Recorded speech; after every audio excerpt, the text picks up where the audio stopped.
नमस्कार मंडळी, मी तुमचा लाडका मित्र वरद विजय चव्हाण आणि मी तुम्हा सर्वांचं माझ्या युट्यूब चॅनलमध्ये स्वागत करत आहे. मंडळी, येत्या 27 सप्टेंबर 2024 ला येणार आहे धर्मवीर 2. त्याच्यात जो सिनेमा ठाकरे गट आणि शिंदे गट यातला कोण खरं कोण खोटं हे सगळं ठरवणारा तो सिनेमा आहे. आता या दोन गटांपैकी कुठली बाजू निवडायची हे प्रेक्षकांनी ठरवायचं आणि त्यानंतर लगेचच अजून एका ठाकरेंवर आधारित एक सिनेमा येणार आहे ज्याचं नाव आहे एक नंबर. आता नुकताच या सिनेमाचा टीझर रिलीज झालेला आहे. सो ओव्हरऑल हे दोन चित्रपट बघून प्रचार तर फुल ऑन या ना त्या मार्गाने सुरू आहे बुवा येणाऱ्या निवडणुकांसाठी. सो चांगली गोष्ट आहे. एनिवेज, हा अगदी धर्मवीर 2 सारखा प्रोपगँडा मूवी न वाटता कार्यकर्ता विरुद्ध त्याचा देव असा काहीतरी वाटतोय.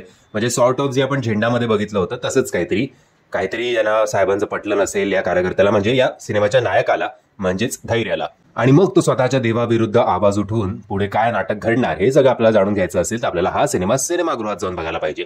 टीझरच्या स्टार्टिंगलाच BKC जी बिल्डिंग दिसली आणि कॅमेरा असा पॅन होत सगळीकडे जात होता, तर ती बिल्डिंग बघून किंवा ते बॅकग्राऊंड म्युझिक ऐकून मला असं वाटलं मी डार्क नाईट रायझेस बघतोय की काय, आणि कुठेतरी आपल्याला बॅटमॅन दिसणार आहे गियावरती. टीझर बघितल्यानंतर याचं आता जी काय आपल्याला झलक मिळाली सिनेमॅटोग्राफीची ती चांगली होती. बॅकग्राऊंड म्युझिक मला खूप आवडलं. फुल ऑन बहुतेक ऍक्शन पॅक्ड मास मसाला सिनेमा आपल्या भेटीला या सिनेमाच्या माध्यमातून येणार आहे.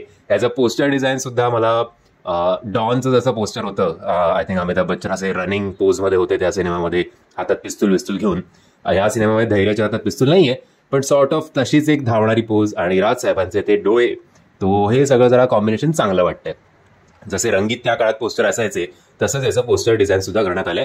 सो पोस्टर डिझाईन तर नो डाऊट आवडलं मला, थंबनेल आवडलं, टीझर सुद्धा आवडलाय. आता बघूया किती यशस्वीपणे हा सिनेमा, जशी गर्दी राजसाहेबांच्या सभेला होते तशीच गर्दी या सिनेमाला होणार का, की सभाना गर्दी होऊन त्याचं रूपांतर मतात होत नाही. तसंच या सिनेमाला युट्यूबवर आणि इतर सोशल मीडियावर भरपूर व्ह्यूज मिळणार, बट थिएटरमध्ये लोक जाणार नाहीत.